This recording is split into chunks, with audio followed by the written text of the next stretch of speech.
Olá, bem-vindos e bem-vindas ao Café com o Investidor.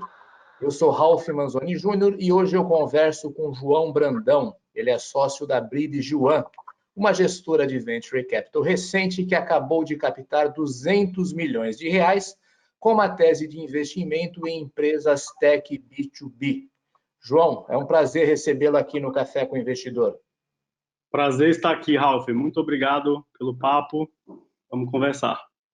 Vamos lá, então. Me conta, João, como começou a Bride Juan. A Bride Juan começou no final de 2017. Eu trabalhava já nesse mercado de Private Equity, Venture Capital e M&A há 8 anos. E havia 5 anos que eu estava focando muito nos investimentos em M&A, na verdade, num processo ajudando empreendedores ali de empresas entre 10 e 50 milhões de receita nos seus processos de saída.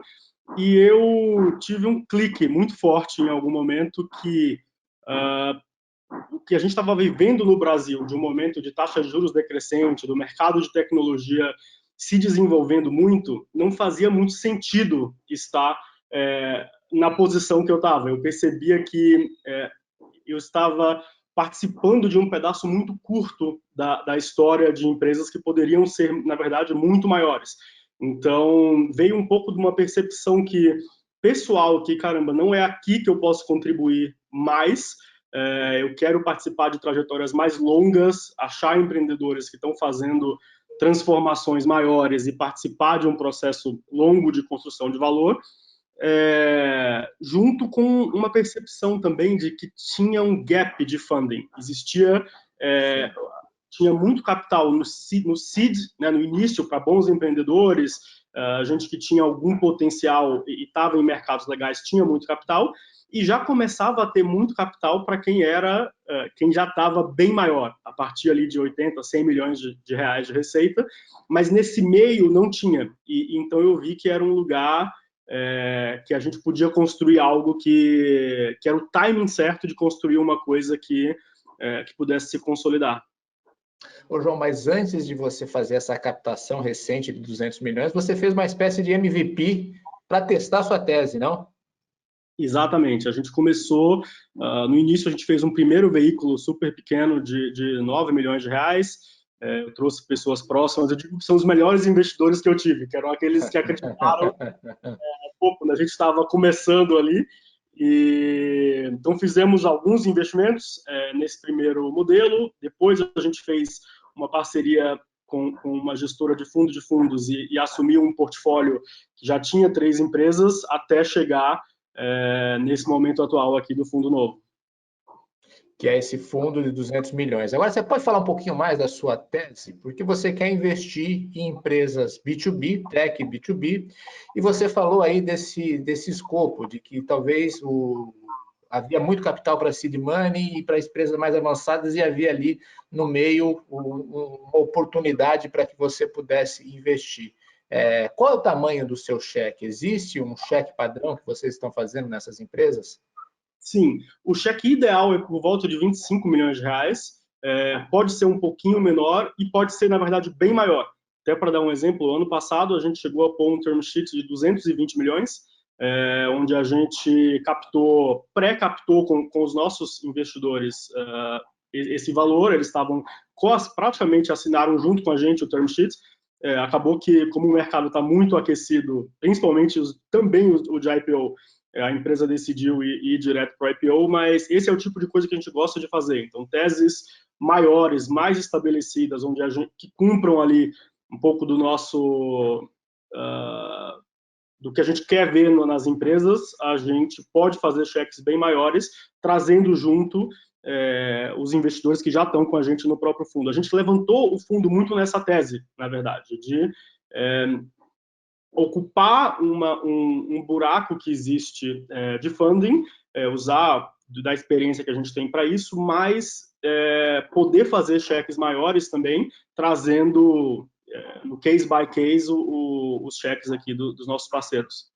Tá, mas como você faz? Você falou que o cheque ideal é 25 milhões e você colocou um term sheet de 220 milhões, é quase 10 vezes o teu cheque ideal. Isso é um caso mais excepcional, tá? Foi mais para dar o exemplo, Mas, de fato, o que a gente faz é, a gente põe uma parte pelo fundo, que é os 25, 30, no máximo 40, e a gente cria uma SPV, um veículo especial, que pode Sim. ser o TIP, que é o modelo que a gente trabalha, para trazer os investidores que a gente já tem, e a gente apresenta a tese, isso muito validado com o empreendedor, né? Olha, é um cheque maior do que a gente costuma fazer, eu acho que a gente consegue cumprir isso, e antes do term sheet eu já vou te dizer se eu tenho ou não essa capacidade, mas é mais um exemplo para dizer que a gente realmente pode olhar a partir daí. Então, 20, 25 Claro. milhões ideal, mas a partir daí a gente pode participar. E qual é o teu alvo, João? Que empresas você está buscando? Quais são as características dessas empresas que você quer investir? Sim. A gente é bem focado em B2B, então empresas de tecnologia no modelo B2B, com um produto já bastante testado e basicamente líder ou vice-líder do seu segmento, times, obviamente, muito bons e visionários e com capacidade de gestão, e a gente tem algumas outras coisas que estão talvez uma segunda derivada ali da análise, que tem um elemento de opcionalidade. Então, o que essa empresa já criou, além do seu produto carro-chefe, que ela já está para lançar, quer dizer, o que já lançou, mas ainda não escalou, porque a gente percebeu que para uma empresa que tem um produto muito forte, um carro-chefe, para ela entrar numa nova avenida de crescimento, isso demora em média 2 anos. Seja uma nova geografia, ou um novo produto, um novo segmento de cliente. E se isso já está, de alguma forma, se ela já começou e já andou parte desses 2 anos, isso para nós tem muito valor. Significa time to market, menos risco e mais uma avenida de aceleração ali de crescimento. E a outra é uma dinâmica de sofisticação, vamos dizer assim, de modelo de negócio. A gente investe muito em B2B, muitas delas são empresas de software, com um fee recorrente, o que é um excelente modelo de negócio, mas a gente olha o que dá para fazer para transformar isso num modelo ainda mais forte perante os clientes. Então, é criar um ecossistema, construir alguma espécie de marketplace ou de e-commerce B2B em cima de uma plataforma de software, algum tipo de receita financeira. Então, quais são os planos do empreendedor para gerar um modelo ainda mais sticky e escalável? São critérios ali para a nossa análise. E hoje, qual o tamanho do seu portfólio? Você poderia exemplificar essa tese citando algumas empresas que você já investiu? Se eu não me engano, seu portfólio ainda é um portfólio pequeno, mas a ideia é você ter um portfólio bastante concentrado. Exatamente. A gente faz poucos investimentos e assim, a gente tem 3 do primeiro veículo até agora, que é a Mandae, a Stiling e a Involves. E a gente tem nesse novo fundo, bom, no fundo que eu te falei que a gente assumiu junto com o fundo de fundos, tem 3 empresas, uma delas é a Daitan, a gente até anunciou aqui a saída essa semana para uma empresa chamada Encora, e temos no novo fundo já mais 2 empresas, que é a Gumer e a VU Security. Posso falar um Falando pouquinho? Isso, vamos falar desses dois investimentos recentes, tanto a Gumer quanto a VU Security. O que levou você a investir nessas empresas? Vamos falar de cada uma delas, então. Sim, Gumer. Gumer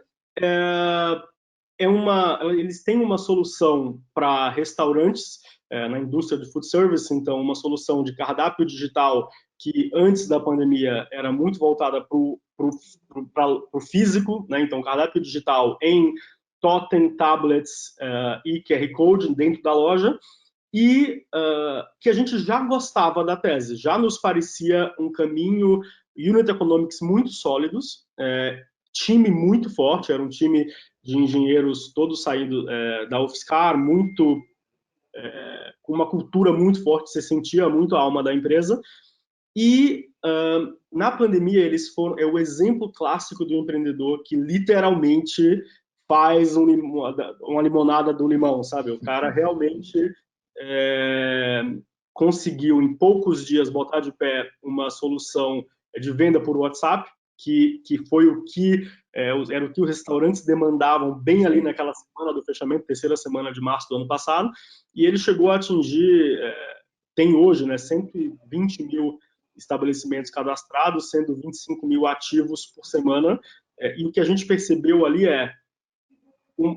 existe uma dinâmica mais curta de geração de valor, no curto prazo, vamos dizer assim, que é ele, com essa base instalada enorme, começar a lançar as features para, de fato, progredir esses clientes para planos pagos e ter mais take rate dessas vendas, então com logística, com pagamentos integrados, com conta para o restaurante, todo esse ecossistema.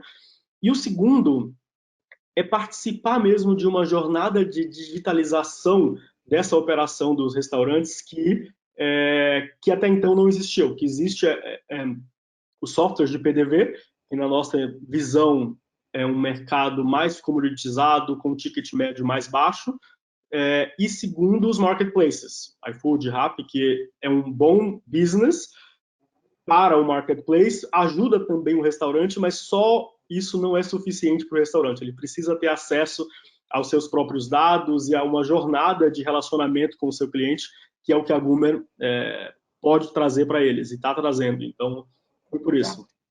Mas eles acabam competindo com iFood e Rappi, ou eles são apenas uma camada para fazer essa integração com iFood e com Rappi? Eles são complementares. Na verdade, imagina que o iFood e o Rappi, eles trazem para o restaurante tráfego e chega ali uma venda mágica, né, vamos dizer assim, e ele consegue entregar, o que é muito legal. Só que muitos restaurantes, muitos daqueles clientes já são clientes do restaurante, conhecem a marca, visitavam o restaurante presencialmente antes da pandemia, vão voltar a visitar.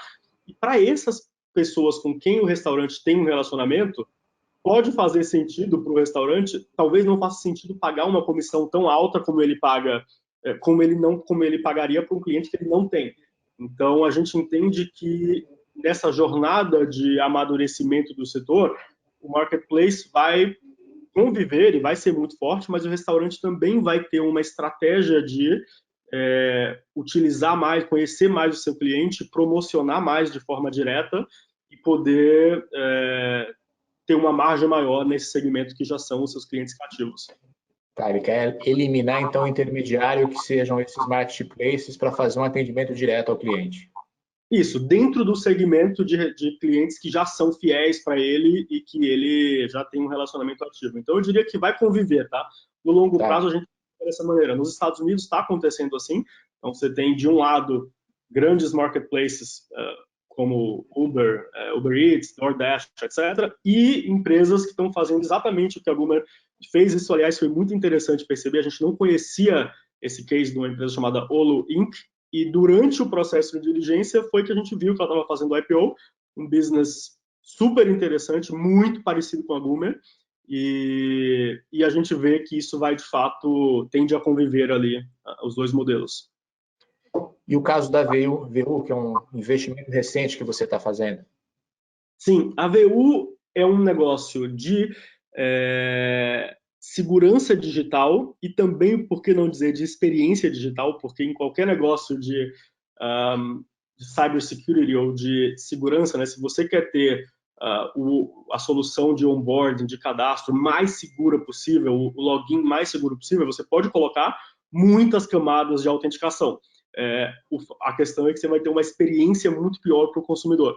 Então, o que a VU faz é conseguir entregar, conseguir que bancos, telecoms, empresas de grandes marketplaces, empresas de educação, grandes empresas, consigam se relacionar com o seu usuário e dar acesso a ambientes controlados de forma segura, usando diversos formatos de autenticação. Biometria, geolocalização, análise do comportamento de uso daquele device ou daquele usuário, e de forma muito integrada aos processos desse grande player. Então, isso nos impressionou bastante. Quer dizer, a gente gosta do segmento de uma maneira geral, mas é uma empresa que também tem uma cultura e uma alma muito global. Ela nasceu na Argentina e tem receitas espalhadas pela América Latina inteira e Europa, 20% Europa, O restante, a América Latina, o país que ela é mais representativa, é 30% da receita. E com um modelo também muito interessante de parcerias e canais. Como é um produto muito enterprise, o que acontece muitas vezes é que você acaba sendo demandado por muitas customizações e a receita tem um mix de serviço muito alto, que é menos escalável. E a VU conseguiu desenvolver uma rede de parceiros, que são outras empresas de software, grandes empresas de consultoria, transformação digital, que incluem ela, embutem ela dentro de uma solução maior de um projeto para o cliente e vendem, prestam serviço, dão manutenção até um certo grau de manutenção, e isso faz com que ela tenha uma receita muito limpa e muito escalável. Então, foram alguns aqui dos fatores que nos fizeram investir. Ô, João, e o que você faz depois do cheque? Assim, como você ajuda essas empresas que você investe? A VU que você citou, se eu não me engano, você está ajudando ela a abrir o escritório brasileiro. Exatamente. A gente tem um perfil bem hands-on, Ralph, mesmo, assim, bem mais talvez do que a média, e é legal, isso está bem claro, porque é o perfil que a gente, de fato, opera, e tem empreendedores que gostam mais disso e querem mais isso, e tem outros que não. Então, a gente acredita muito nesse matching, na verdade, de expectativas. E a gente ajuda bastante esse tipo de empresa. O caso da VU é um pouco específico, porque ela está entrando a gente está trazendo ela para o Brasil, então tem ajudas muito específicas, desde ajudar a abrir portas com os canais locais, contratar um country manager, estabelecer a entidade jurídica brasileira, toda a parte fiscal que isso está envolvido. Mas, no geral, nesse estágio que a gente entra, as empresas estão em alguns momentos, começar a internacionalizar, começar a olhar algum target de aquisição, começar a ter uma disciplina de planejamento financeiro mais acurada e de análise de uso de capital, e trazer, muitas vezes, algumas peças, algumas pessoas para posições chaves na empresa que em geral, os times são super comprados, vieram desde cedo junto, é uma cultura maravilhosa, mas às vezes falta alguém que já tem mais experiência naquele estágio de empresa, que já fez isso bem feito em algum lugar e pode trazer o playbook, né, o modelo. Sim. Então, a gente ajuda muito nessas definições. Então, obviamente, participa do conselho, mas também tem sempre algum follow-up muito ativo acontecendo, seja nesse pipe de aquisição, seja nesse pipe de contratação ou de modelagem e decisão ali de uso do capital. Eu ia te perguntar se você participava do conselho e você já me respondeu, mas isso é um pré-requisito para investir? Você sempre quer estar no conselho? Sim, a gente tem cada vez mais a gente vai ter isso como requisito. Como a gente começou, como eu te comentei naquele modelo que pode ser chamou aí de MVP, a gente sempre, em alguns casos ali, a gente estava no conselho como observer, porque o cheque era menor, dado que a gente tinha menos capital, mas, de fato, a nossa visão é sempre estar no conselho, porque não é nem pela decisão, é muito mais para você estar de fato a par de tudo que é estratégico que está acontecendo, e você poder influenciar e ter ideia e colaborar com o cara. Então, eu acho que eu não consigo nem me lembrar de algum momento onde alguma decisão foi muito disputada ou membros do conselho tiveram que se colocar de forma mais incisiva, mas participar da execução dessa estratégia é bem chave para nós. João, o mercado brasileiro de venture capital está passando por um momento assim de extrema liquidez.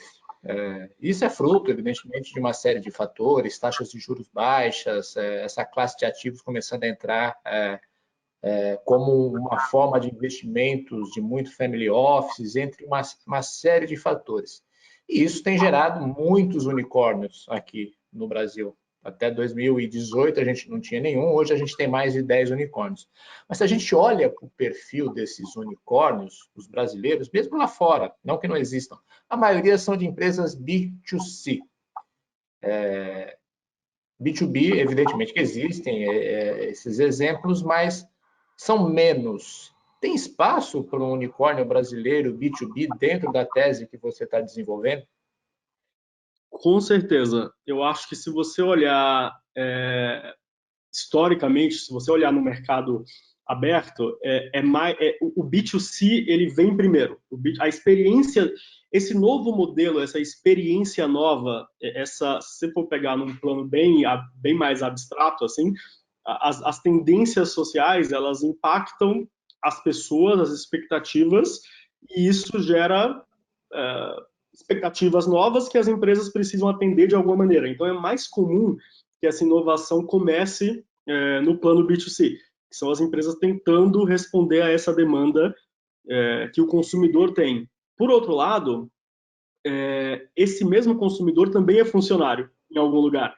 E ele Sim. tem essa demanda por soluções mais ágeis, com uma usabilidade melhor, com maior eficiência, com mais fluidez, ela totalmente existe na mesma pessoa. Então, com certeza tem espaço.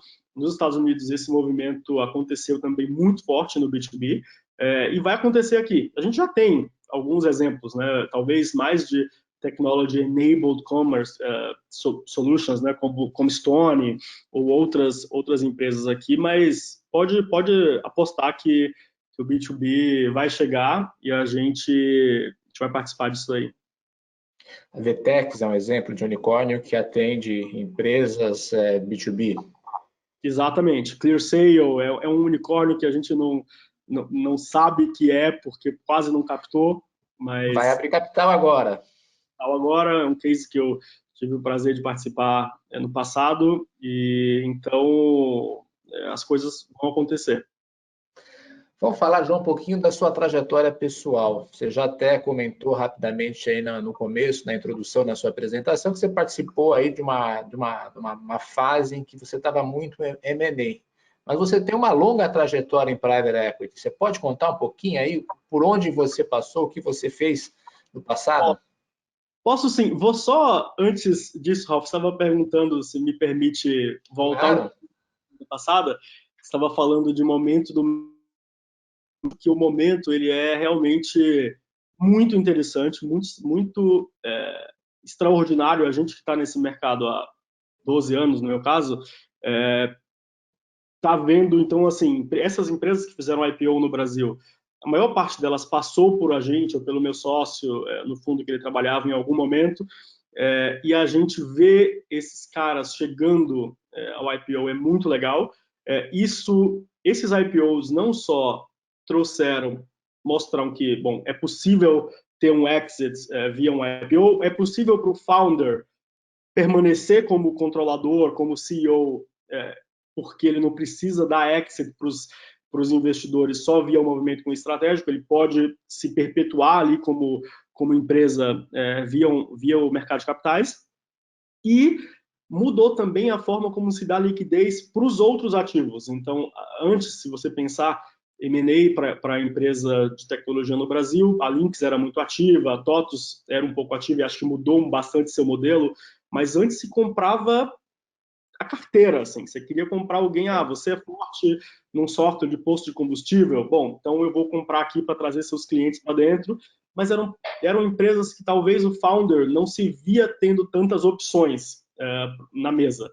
E agora, esse movimento recente de IPOs e essa transformação que a gente está passando faz com que se olhe para M&A da forma justa, correta, que não, se eu vou entrar nesse segmento, eu quero ter uma solução de logística para e-commerce, eu quero a melhor marca, o time que vai me ajudar a construir isso da melhor maneira, o cara que está crescendo mais, e ali eu vou ter que pagar por isso, porque é alguém que poderia também captar, ou tem opções, e aí se eu vou entrar nesse segmento e eu quero um melhor ativo, eu vou ter que fazer algo compatível. Acho que isso é o caso também de TOTS com RD, e outros exemplos de M&As maiores que estão acontecendo e já aconteceram. Então, acho que tem esse primeiro ponto da liquidez. Tem um outro ponto que é do VC está entrando como uma classe de ativo. Acho que você falou muito bem. os family office, os fundos de fundos, os bancos no geral, estão começando a enxergar isso como, ok, faz sentido eu ter um pedaço da minha alocação nessa classe de ativo, isso é algo perene, que dá um retorno, a gente tem um ecossistema de gestores para fazer isso, e é um movimento que, ao meu ver, ainda está começando, honestamente, então eu vejo, isso é uma coisa que a gente faz muito, que é de participar um pouco desse processo de educação dos family offices, então de Sim. pegar mais na mão e mostrar realmente como é que a gente analisa, como é que a gente gera retorno e tudo mais. A gente vê muito interesse. E o outro é o lado de talento mesmo. Então, a qualidade das empresas, se você olhar na média, né, o que a gente via 10 anos atrás para o que a gente tem hoje, parece que a informação circulou de uma maneira muito melhor. E não só a informação, mas o cloud, as tecnologias de desenvolvimento ágil, de gestão ágil, tudo isso fez com que a gente tenha um panorama de empreendedores muito mais qualificados e gera muita oportunidade. Então, tudo isso é o lado bom. O lado que também é bom, ao meu ver, mas que pode ser visto como mais desafiador, é que a gente vai começar a ver um pouco de separação assim do joio do trigo, ao meu ver, em termos de o mercado está amadurecendo, a gente tem agora essa infraestrutura, esse ecossistema, e esse vintage atual, então os fundos que estão sendo captados agora e as empresas que estão sendo investidas agora, eu acho que a gente vai ter muito mais assim separação entre quem entregou e quem não entregou, sim, porque o mercado está aquecido, a entrada não é mais tão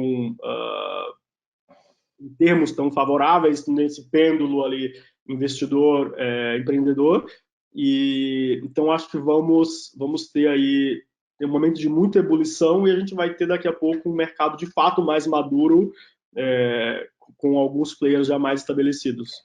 A competição por deal vai ser muito mais intensa porque há muito mais competidores e muito mais dinheiro, o que faz com que às vezes vocês tenham que entrar em investimentos com valuations maiores do que eram anteriormente. Exatamente. E aí é que eu acho que a experiência, a capacidade de entender algum nicho específico e poder tomar esse tipo de risco vai contar cada vez mais, né? Então, primeiro, por que um empreendedor iria com... Tem um lado que é a escolha do empreendedor e tem um lado que é a decisão do investidor de dizer, ok, eu topo esse tipo de risco porque eu conheço esse mercado, eu conheço esse modelo de negócio, eu já vi essa configuração de astros dessa indústria, né, se configurar em outros momentos, e eu acho que isso daqui dá retorno, tem um pouco disso. E tem uma outra tendência que a gente acabou não comentando, que é a questão de muitas gestoras que investiam em IPOs ou em empresas abertas, começando a se posicionar no pré-IPO, porque estão começando a ver que para obter valor faz mais sentido estar antes da empresa abrir o capital do que no momento do IPO. Eu sei que você não comenta, mas entre os seus investidores existem muitas dessas gestoras. Exatamente. É um movimento muito claro assim que a gente vê. Um das gestoras de equities multimercados tentando entender esse segmento. Então, como que se de fato analisa? Tem poucas empresas, até pouco tempo, tinham poucas empresas de tech na bolsa, até literalmente um ano atrás. Então, existia um desafio de entender mais a fundo os modelos de negócio, os modelos de incentivos, o que fazia alguém poder chegar realmente mais longe, ter acesso a esse deal flow num estágio anterior e de fato é algo muito colaborativo. Eu adoro, realmente, é um privilégio ter esses gestores como parceiros e investidores, porque é uma via de mão dupla. A gente ajuda nesse processo de entendimento e eles também nos dão essa visão do IPO, da empresa listada, do que estão buscando, do que está acontecendo meio que nos boards aí das empresas listadas, e isso é bem rico. Então, está acontecendo esse movimento mesmo. E é por isso que eu acho, Ralph, voltando ao foco nosso em termos de momento, né? Esse gap de funding. Cara, se você tem 100 milhões de receita, você hoje está captando, você pode eventualmente ir para um IPO, 100 milhões de ARR, né, vamos pôr assim, no mais no meu mundo, receita recorrente anual. Você pode eventualmente ir para um IPO, você pode captar com as gestoras de equities ou multimercado que estão fazendo esse pre-IPO, os fundos de fora olham para você e os típicos fundos mais later stage, mais consolidados, do tipo Jay, Riverwood, Warburg Pincus, também são players bem ativos nesse segmento. Então, você tem o cenário é bem positivo. Se você está começando, ou num Series Seed ou A, você também tem, se você tem um histórico ali legal, pessoal, conhece de algum segmento, também tem capital. E nesse meio termo, não tem. Você pode pensar, eu vejo muitas rodadas se fazendo com uma composição, assim, o cara que foi o Series A coloca um pouco, traz um organismo multilateral, traz um family office junto, que é um desafio para o empreendedor gerir um processo muito mais Sim, imagino. Então, a gente vê que a gente está se consolidando ali num segmento para de fato, entregar essas empresas que vão ter essas opcionalidades aí em pouco tempo. Então, depois desse parênteses nem tão pequeno, vamos falar um pouquinho da sua trajetória pessoal. Vamos. Bom, se eu começar do zero, eu nasci na Bahia, numa cidade chamada Itabuna, no sul da Bahia, família, todas tinham pequenos comércios, minha mãe é funcionária pública, e eu vim para cá, para São Paulo, fazer faculdade, fiz Direito e Relações Internacionais, com 1 ano e meio eu vi que RI era muito legal, me dava uma visão bastante ampla de mundo, assim, de sociologia, política, filosofia, etc. Mas que estava faltando um número, que era o que eu gostava muito, sempre adorei, e também eu vi que o dinamismo que eu queria, meio que assim de perfil de carreira, que era negociar, fazer negócios e meio que o dinamismo de business, de negócio, eu tinha que ir para business mesmo, porque em RI você ia ter muito engraçado isso, porque era o contrário do que eu queria. Para você negociar um acordo entre países, é a coisa mais burocrática do mundo, demora 15 anos, porque obviamente são países. Então, aquilo que eu queria, que era essa rapidez, essa fluidez, era totalmente o contrário. Eu percebi isso na faculdade e fui cursar economia. Então, fiz economia e direito e fiz uma faculdade bem com muitos cortes, fui fazer intercâmbio na Alemanha, na França, e depois fiquei 2 anos trabalhando no BNP Paribas, em Paris e em Londres, e até voltar para cá, e aí começar, de fato, mais no mundo de private equity. Então, comecei em 2009, fui trabalhar numa empresa chamada Pacific Investimentos, onde a gente tive basicamente 3 principais fases ali. No início, a gente representava aqui no Brasil o fundo de private equity do banco JP Morgan, que chama One Equity Partners. Então, eram desde achar as oportunidades, analisar, negociar o deal e eles aprovarem ou não, a gente fazia meio a 4 mãos. E aí eram setores diversos, cheques por volta de 100 a 300 bilhões de reais. E depois a gente começou a criar uma holding, aí sim, mais voltada a empresas de tecnologia, cheques menores, e a gente fez alguns investimentos, entre eles a ClearSale, que eu comentei, que eu participei, tive o prazer de investir, e depois, com a estruturação de um fundo que se chamou Inova, eu, na verdade, migrei para uma divisão mais voltada para M&A, ajudar os empreendedores com BizDev, estratégia, montar um conselho e fazer esse movimento de saída. E é onde eu fiquei bem ativo. Isso foram 4 anos dedicados mais a essa divisão. E, em paralelo, começando a fazer os primeiros investimentos anjo, e até eu ter montado a Bridge One Então, acho que foi um pouco esse processo aí de private equity, VC e M&A até voltar, até criar a Bridge One. A Pacific, a Inova, junto com a Verônica Serra, você trabalhava nessa época. Exatamente, trabalhei lá por 7 anos. Foi uma grande escola. Tá. E você está na Fundação Estudar também, atua de alguma forma junto com a Fundação Estudar, que é essa instituição que dá bolsa de estudos para alunos brasileiros nos Estados Unidos ou nas principais universidades americanas, não? Exatamente. Eu sou bolsista da Estudar, então recebi apoio em 2007, e recebi depois uma segunda bolsa para ir para a França e sempre fui muito ativo. Adoro os valores, as pessoas, sou super realmente comprado assim com a tese. Tive mentores super importantes na minha carreira ali, conheci gente que mudou completamente o rumo assim da minha vida.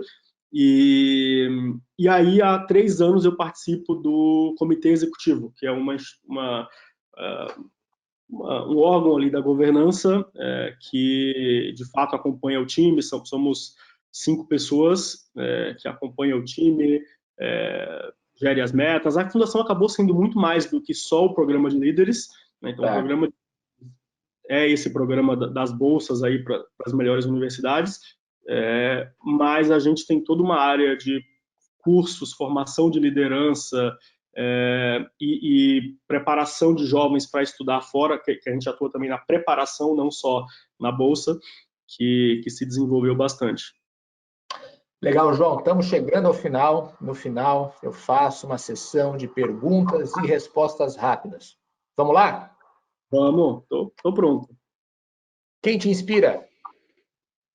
Olha, falando aí de Fundação Estudar, eu vou dizer o Street. O André Street, eu acho que é um cara que empreendeu uma vez, empreendeu de novo, faz algo grande, está empreendendo de novo, sempre deixando boas reputações e conseguiu transformar a cultura, talvez, do grupo, né, da Ambev, da 3G ali, de uma maneira muito interessante para refletir essa nova geração em novas oportunidades. Então, acho que é uma coisa que me inspira bastante.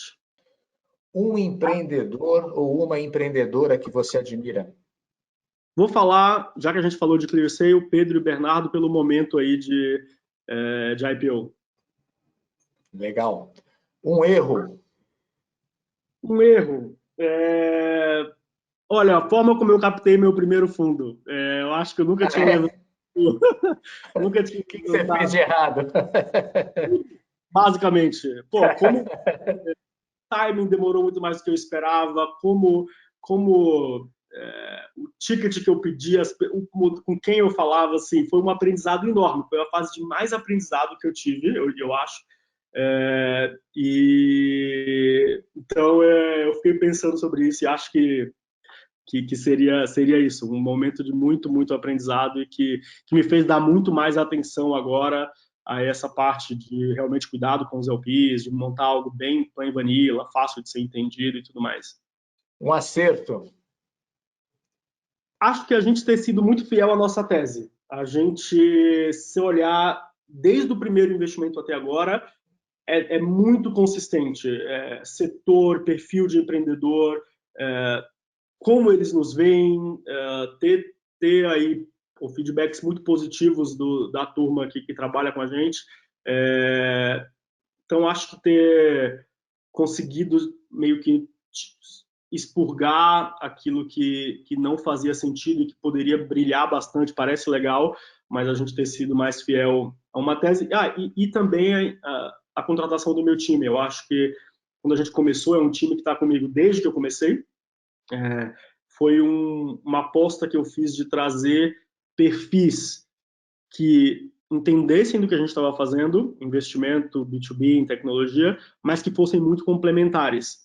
E isso bem testado mesmo, com aqueles testes de perfil e tudo mais. Sim. E acho que deu muito certo. É um time que está muito junto e é bem complementar mesmo. Um livro, João? Um livro. Vou dizer The Hard Thing About Hard Things, do Ben Horowitz. Esse é um clássico aqui. Você não é o primeiro, nem vai ser o último a dizer esse livro. E sabe por quê? Quando eu li foi muito bom para mim. Eu achei assim uma coisa extremamente prática. E quando eu presenteei empreendedores com esse livro, o impacto que teve no empreendedor, ele disse: pô, isso daqui realmente a Bíblia fez com que eu desse mais valor ainda. Então, teria que ser ele. Legal. E por fim, um hobby. Um hobby, acho que tudo que a gente não pode fazer agora na pandemia. Eu sou bem sociável, assim, então, pô, viajar acho que é a principal coisa. Meu principal hobby eu acho que é viajar mesmo. Eu gosto muito e me energiza muito, me faz ver coisas diferentes, voltar melhor. E a outra coisa acho que seria línguas, que está um pouco conectado aí com. Eu sempre estou fazendo algum curso de língua, aprendendo alguma coisa é o que eu tento fazer aí fora trabalho eu estou sempre aprendendo uma língua nova. Você fala várias línguas? Eu morei em alguns lugares, né? Isso deu uma Tá. facilidade.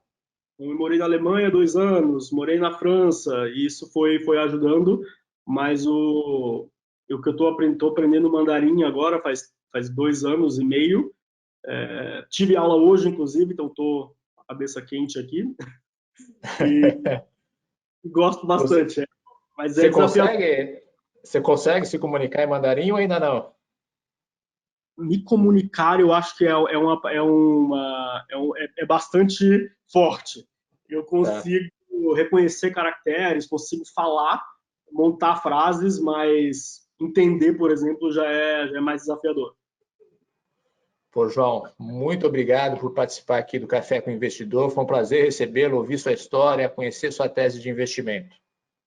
Muito obrigado pelo convite, Ralph. Parabéns pelo trabalho aí do Neofeed.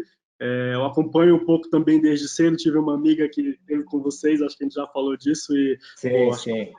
em pouco tempo se tornou aí uma referência forte no mercado. Então, parabéns, ótimo trabalho. Obrigado, João. Este foi o Café com o Investidor. Eu conversei com João Brandão. Ele é sócio da Bridge One. Você pode assistir este programa nas páginas do Neofeed, neofeed.com.br, ou na nossa página do YouTube. Você também pode ouvir esse programa no seu tocador preferido de podcast. Obrigado e até o próximo episódio.